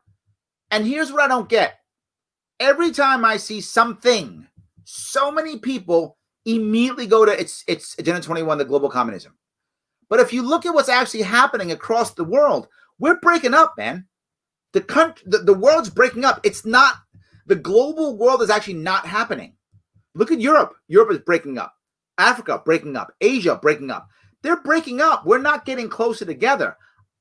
If Agenda 21 is a real thing, man, it's not working. It's actually not working. Look at what's happening across the globe. We're breaking up. Individual strongmen, countries cutting up into 2 and 3 pieces. People, the EU breaking up. Scotland wanting to break away from England. I mean, look, the Czechs and the Slovaks broke up, a while ago. We thought that was a good thing. Yugoslavia broke up, right? Even they're breaking up even more. Serbia is breaking up even more. I'm not sure that's accurate, man.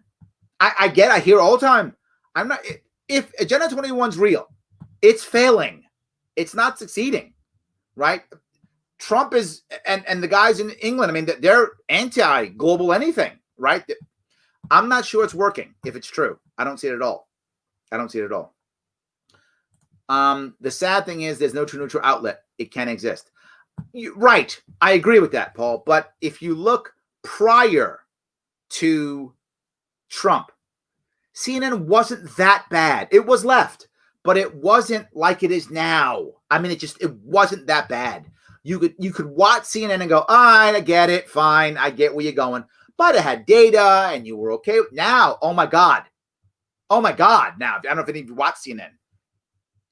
It's MSNBC and another channel, but it's completely biased. There used to be something that CNN had, which is called headline news.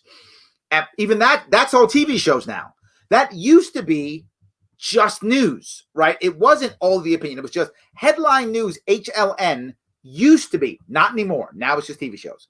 But even when CNN was becoming more left, HLN still existed to kind of be that, okay, if I just want to know data, let me click there and I'll watch that for 10 minutes and I get some news, I'll move on. Even that's gone now.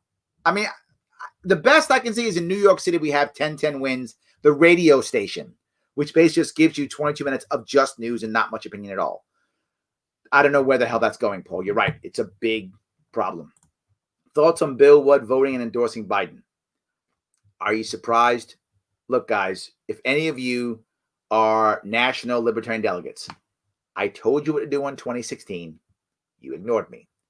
I told you to in 2020. You ignored me. I can only tell you what I think is right. You have a right to make a decision any way you want to make it. And you made those decisions. We get what we get. That's how it works. All I can say is, when it comes to voting, we always get the person we deserve, whatever that person is. So I'm not surprised. That's all I'm saying. Not surprised. Yes. All right. Let's see if I keep going here. Would you ever have Ben Shapiro on your show? Absolutely. Come on every once. I'll tease him about his facts and feelings thing, which I always talk about, which is, I was teasing about that. Yes.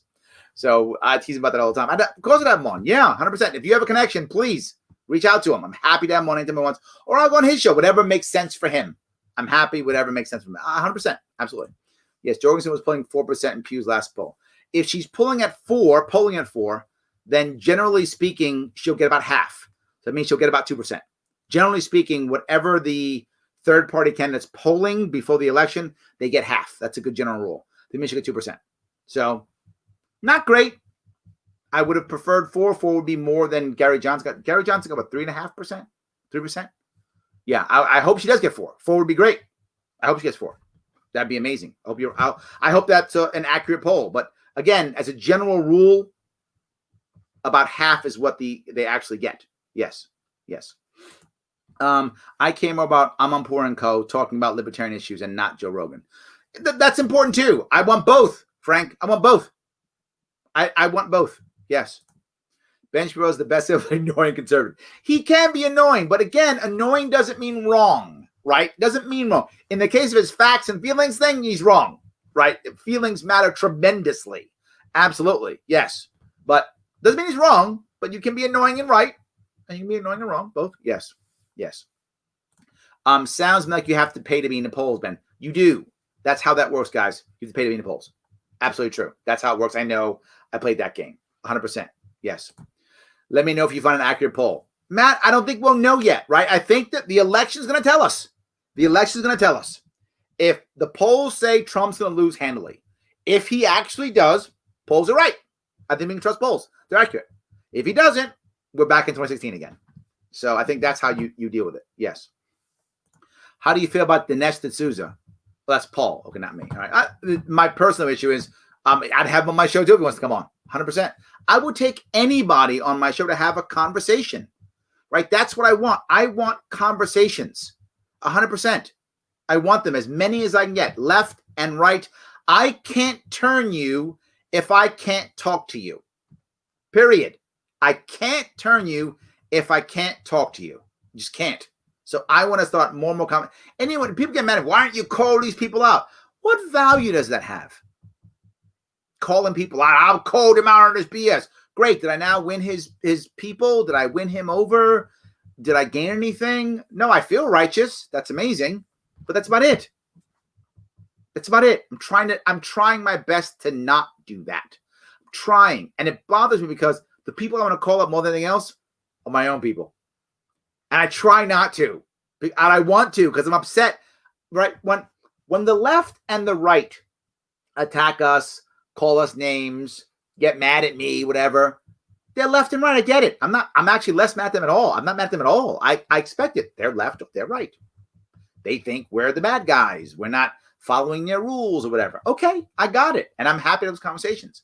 But when people call themselves libertarians and self-identify as libertarian and then jump on one of us for something that means nothing, for some small piece that should be nothing, and then they, or worse, someone says something. This is my favorite one. Guy says he's a libertarian. Self-identifies libertarian. I was going to support you, Larry, but I can't anymore because you supported Jo Jorgensen and she loves BLM. And I said to myself, all right, if you don't want to support Jorgensen, I disagree with that, but that at least makes sense. I get that, right? You don't like the BLM so much. You don't like Jo Jorgensen. Fine. Again, I disagree, but I can see that. But now you're saying, well, Larry, I agree with what you're saying. I think your stuff's great. I watch you. I would support you. But this one thing you did, you supported someone who said something I don't like, therefore I don't support you. I want to scold that person. I don't. But I want to, because that's our problem. Someone says one thing you don't like, and now you don't talk to them anymore. Wow, is that short-sighted? Wow, is that short-sighted? I know people who are watching now have heard me say something and go, that's BS, Larry. You're full of it. I know you have. Of course you have. You've disagreed with me. Of course you have. I hope you're still here. Just because we disagree doesn't mean that now you can't support me, listen to my show, or talk to me out of things and change things. I talk about respect, don't I? Isn't that literally on my thing here? Hold on, let me put it up here. Right here, there it is. Respect, right? Yeah, I'm trying to respect people. That's my entire point. I'm trying to respect people. Absolutely. So I think we have to. I can't see any other way of making that happen. By the way, I always like, comment, and share. So yes. So yes. People don't like Fox. I'm seeing it too. Yeah. I avoid Fox News TV to begin with. I watch all of them, to be fair with you. I do. I watch them all because I can't find another way of understanding how people think without. Because a lot of people look at Fox or CNBC. I'm sorry, or CNN, and that's what they hear and that's what they believe. And that's, as I was saying earlier, that's the data that they believe. And if people believe that data, I need to know that. I just kind of have to. There's just no way without me doing that. Yes. What is the highest office ever held by a Libertarian? I'm pretty sure it's what Justin Amash is right now. Congress. I'm pretty sure that's true. I think that's true. Yes. Not true, Larry Sharpe, Libertarian. I like when you bring on Howie Hawkins. He brings residents. Oh, thank you. Okay, see? So not everybody's mad at me. Thank you. I appreciate that. Yes. Not everybody's mad at me. I try to bring on everybody who talks about everything. I try my best to do that. Yes. I'm going out of my way to try to do that. Yes. I think Don Rainwater was supposed to have a debate tonight. No. I think that was, I heard someone say at least Brad Barron was doing. I thought the one, I thought Brad Barron's was canceled. I thought his guy McConnell wasn't showing. I thought it was canceled, but I heard today it wasn't. I hope it wasn't canceled, but that's what I heard. Don Rainwater was last week. I actually put him on my he's on my show Wednesday, and I had him the clips from that last week. So that was last week. Absolutely. I enjoy hearing different opinions, even better while I'm watching it, so I can lose my temper without going insane. I like that. Very good. I do appreciate that. Yes. Let's see. Biden and Trump are each divisive in their own way. I hope those who exit each party will gravitate towards Libertarian or even the Green Party. I agree. Look, clearly I want you to come to Libertarian, but if you go Green, hopefully that's a stopping point for you to come to us. It's exactly what I want. I hope that is true. I really do. Yes, absolutely. Larry, let's build the Libertarian moon base. Elon Musk, get us up there. I'm in.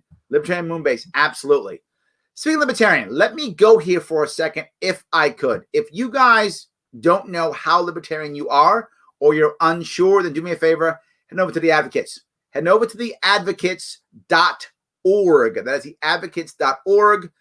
Check them out. www.theadvocates.org. Take their test and see how Libertarian you are. They're one of my sponsors. Go ahead and do that. It does matter. We really do care. So please, if you don't know, do that. If you're a CBD person, head over to Grown Selection. That's correct. GrownSelection.com. That's not .org. That's .com.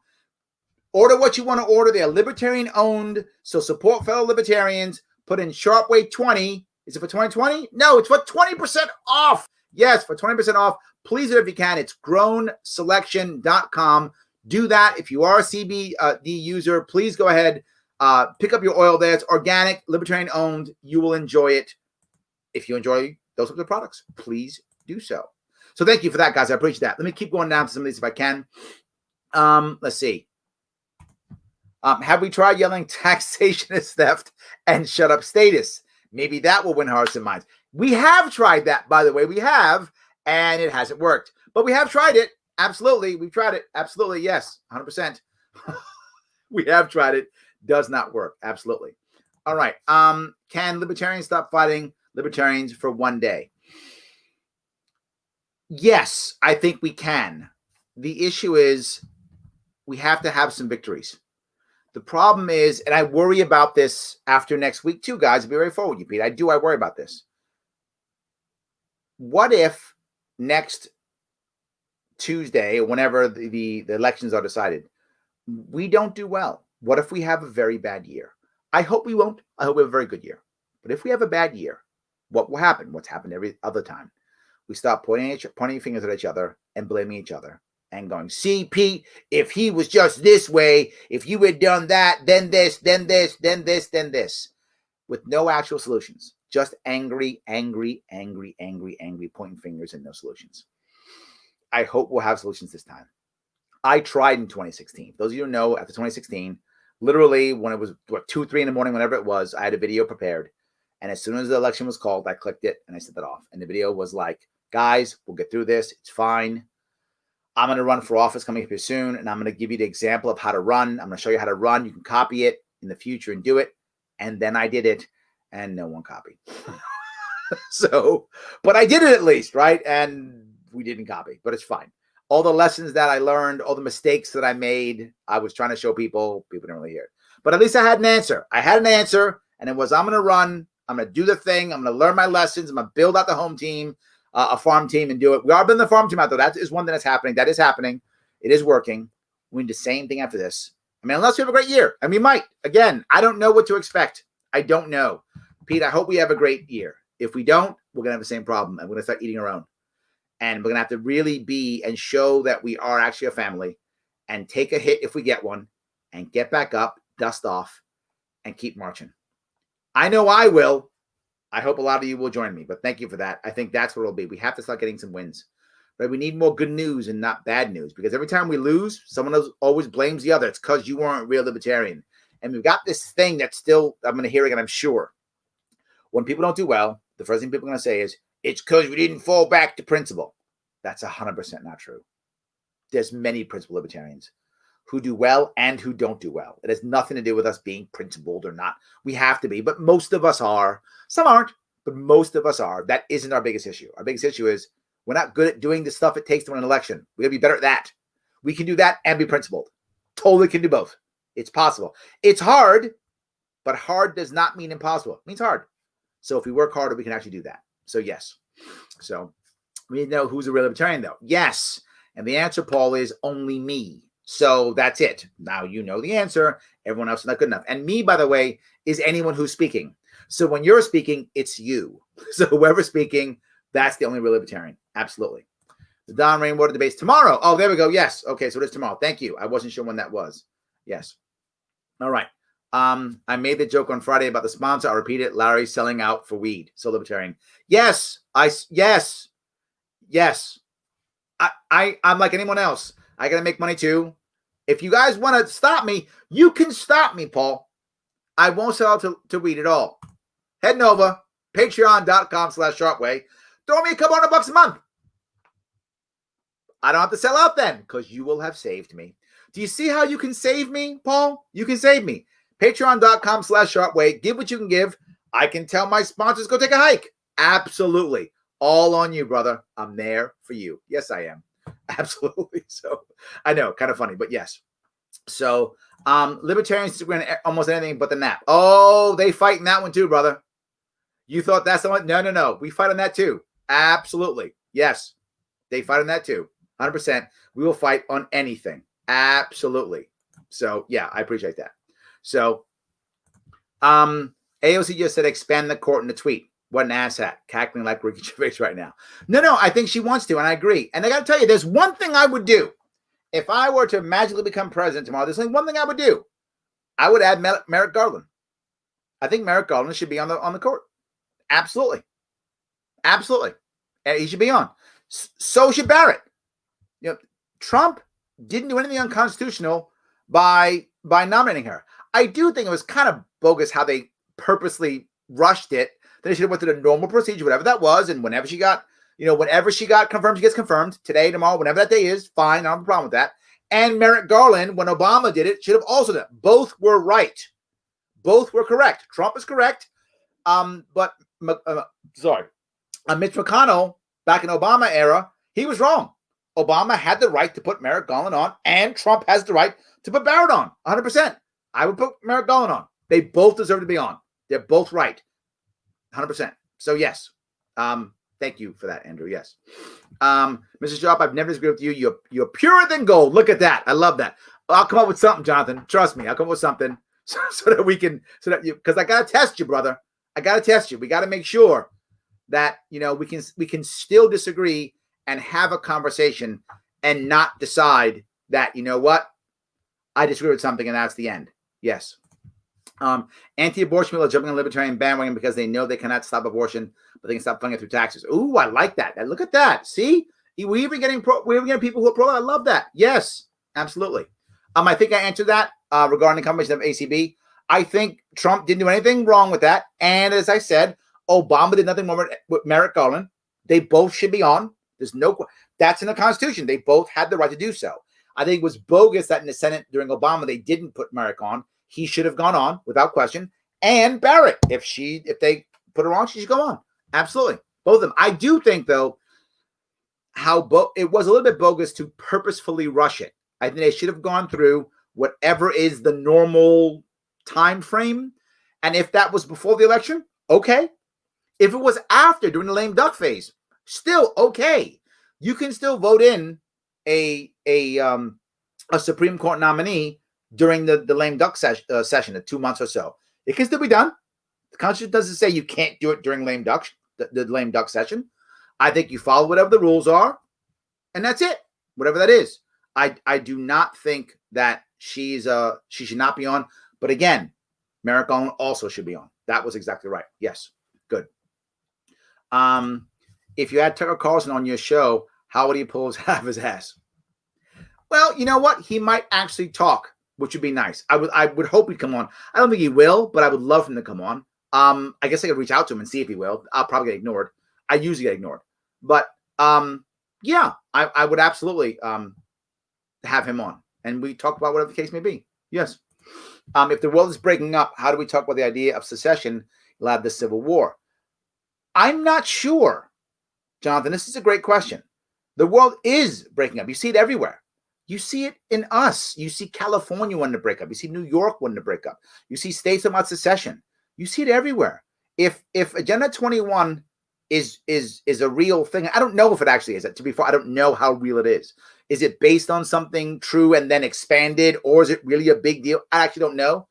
But my issue is, if it is, I don't see it working at all. And people can disagree. It's fine. I don't see it working to make a one world government. I see the reverse happening. And I think the way we stop the breaking up and the Civil War is a very important way.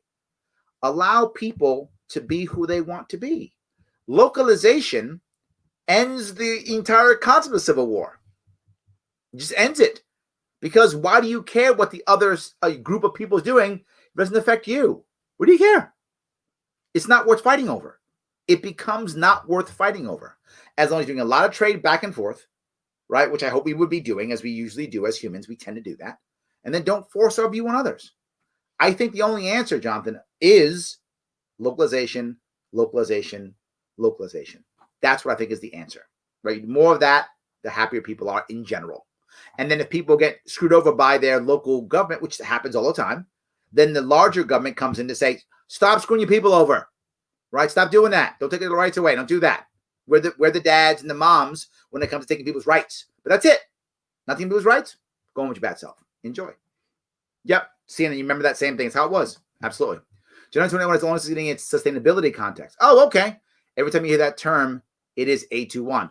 You know, Brian, you know what I'll do is I've heard this before. I'm going to start listening more for this because I haven't seen this. So I'm going to keep my ears open now, my eyes open for this because I haven't seen this. So that is my issue. I will begin looking at it. I haven't noticed it. I wish I had, but I have not noticed it. So I'll be looking for it more. All right. What types of goals do you think Libertarians should be setting for 2022 and 2024? 2022 is a victory in a state house, a state level victory. That's 2022. A state victory, a state level victory. Governor, state senate, that type of stuff. I want state level victories in 2022. And I want a national victory in 2024, meaning someone who goes to the Senate, someone goes to the actual, Congress. I want that in 2024. Plus, I want us to win a state. I want a gold state in 2024. At least one, if not more. I want whatever, Utah, North Dakota, South Dakota. I don't care. But I want at least one. We should have done that this year. We should have done it in 2016. I discussed this in 2016, and no one listened. I saw it in 2020, and not enough people listened. No one listened in 2016. hardly anyone listened in 2020. I hope in 2024 they'll listen. This has been the answer for at least the 8 years that I've been involved in the organization, right? In the LP. If we actually win a state, that gold state shines. I just heard people saying, well, Larry, we tried that in Gary Johnson after you didn't get in the debates. No, you don't do it after the debates. It's too late. You start this a year and a half before. So you already know what states you're going to be in. You can't start this after, well, you didn't get the nomination yet. So why does that matter? If you're serious about winning something, you start a year in advance. The big boys do. Why the hell wouldn't we?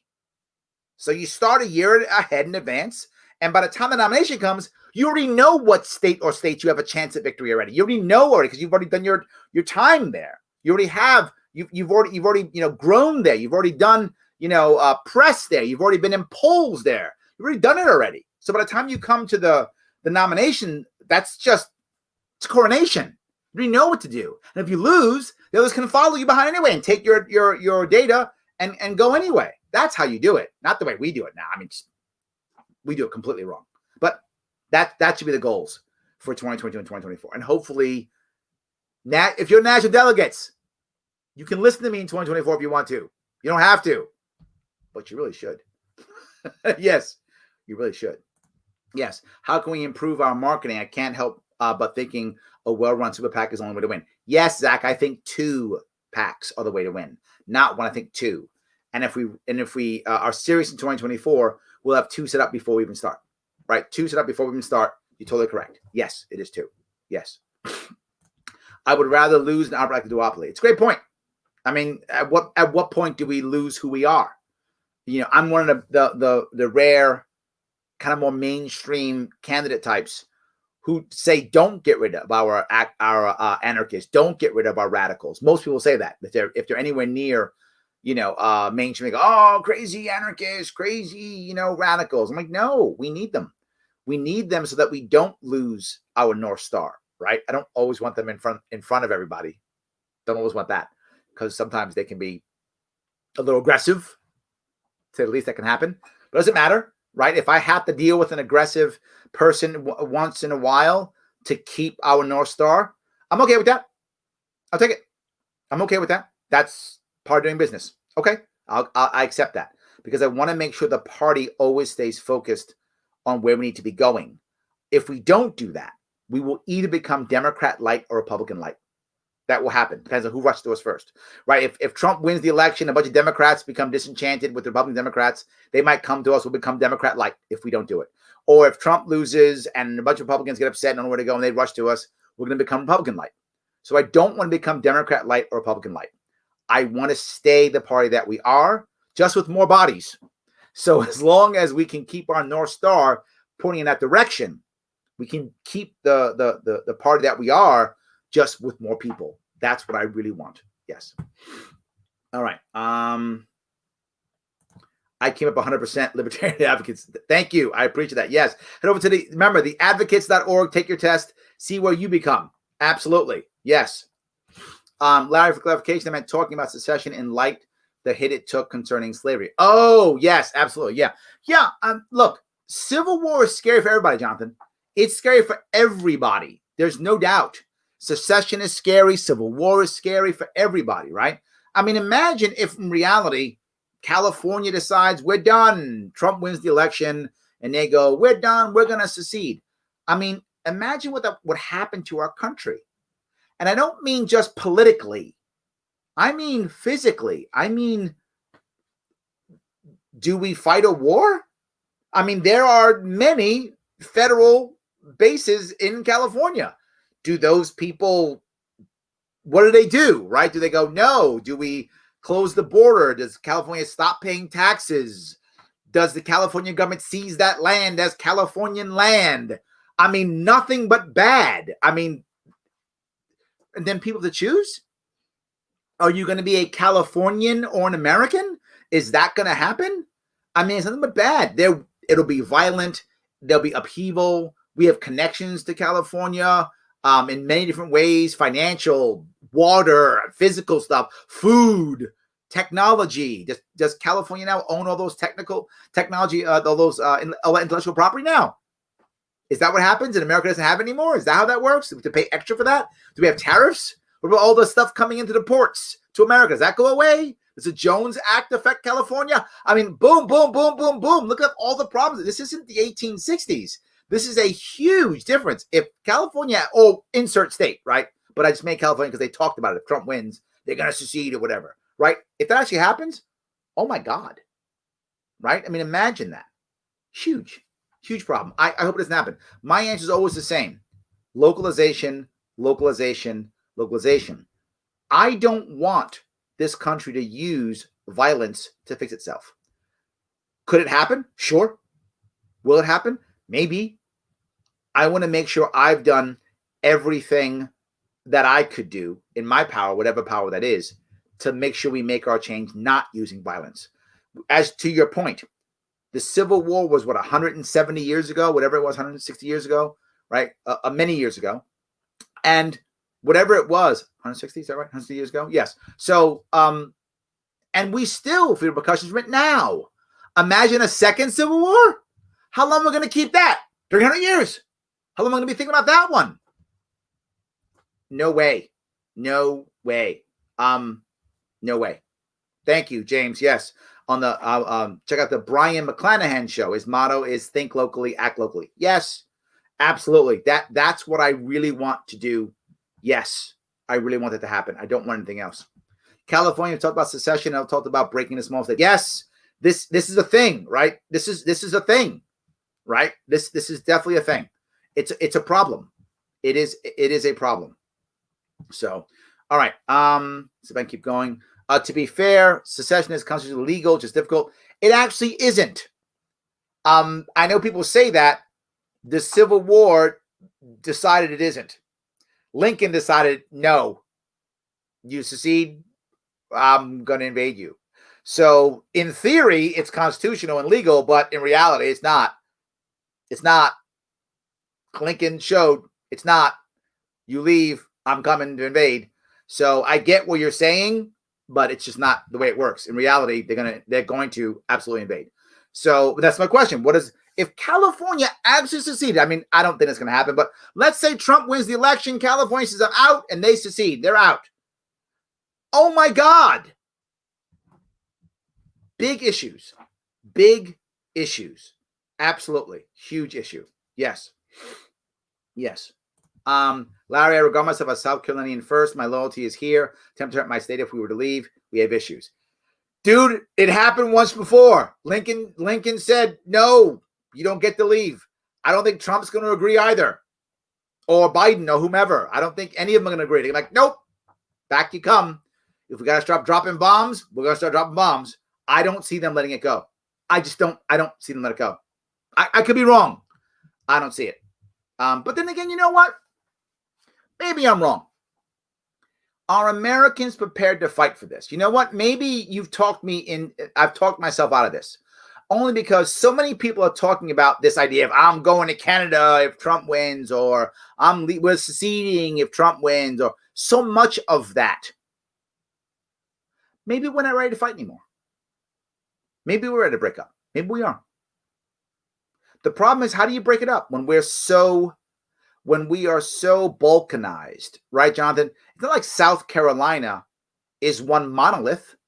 There are Democrats in South Carolina, right? There are people who like Biden in South Carolina and people who like Trump. It's not like you could just say, well, South Carolina, because it's a red state, that means that it would go red. Yeah, but there's a lot of blue in there too. New York State, a lot of blue, right? But a lot of red too. There's at least in New York State, 5 million people, at least, who would self-identify as conservative Republican. At least. Maybe more, but there's at least 5 million people who would openly say and self-identify as either Republican or conservative, at least, out of 18 million. At least 5 million, maybe more again, but at least 5 million who would say that. What do they do? And they're all over the state. All over the state. What do they do? I don't know.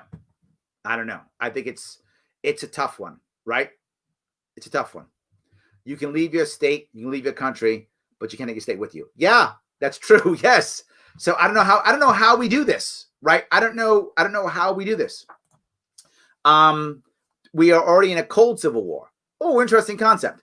We are fighting for the soul of the nation. Do we surrender the American way of individual rights and embrace collectivism, or do we read from the American experiment that sees the greatest minority that government is to protect is the individual? I wish that were true, William. I don't think that's true. Look, maybe I'm wrong on this one. This is a big deal, and I haven't thought this through completely. But I don't see our left-right as a 1776 piece, as the gentleman earlier was talking about. I see this more as a 1917 Russia. I don't think the Republicans are that great when it comes to not being collectivist. They just have different collectivism. It's different. Different than the Democrats, is true. And also maybe not, I think Democrats are probably more widespread in their collectivism. I think that's true also, more widespread for sure than Republicans. But they're both are collectivists. Then they both are. So Texas versus White, in case you're curious, Supreme Court is who made the new rule on how states can succeed. All right, maybe there's a rule on it. The question is the president at the time prepared to fight? I think that's really what it is. Is the president at the time prepared to fight? I don't know if a president actually is. It's a great question. I'm rethinking the whole thing now, to be fair with you. I'm rethinking it. Are Americans prepared to suit up in camouflage and march into another state or states or city or whatever the case may be to tell Americans you got to stay? In 1860, obviously, yes. In 2020, are Americans prepared to march into a state? Are the Marines and soldiers and airmen and sailors in California prepared to drive their vehicles outside of those bases and capture all the local courthouses and such and say, no, you will not secede? March on to Sacramento and say, you will not secede. You will be part of our country. I don't know. Not a good way to end the show. We got to end on something more positive. That's a tough one. I'm actually not sure on where we stand with that. I'm actually not. All right. Anyway, so what I want to end the show on something positive if I can. And the positive thing is, regardless of what data you believe in, regardless of who you think is right or who you think is wrong, if we're able to actually have a chat about respect, if we are, we can actually make things better. Because if you hear what I'm saying, if you believe that I care about the same things you care about, you will hear what I'm saying.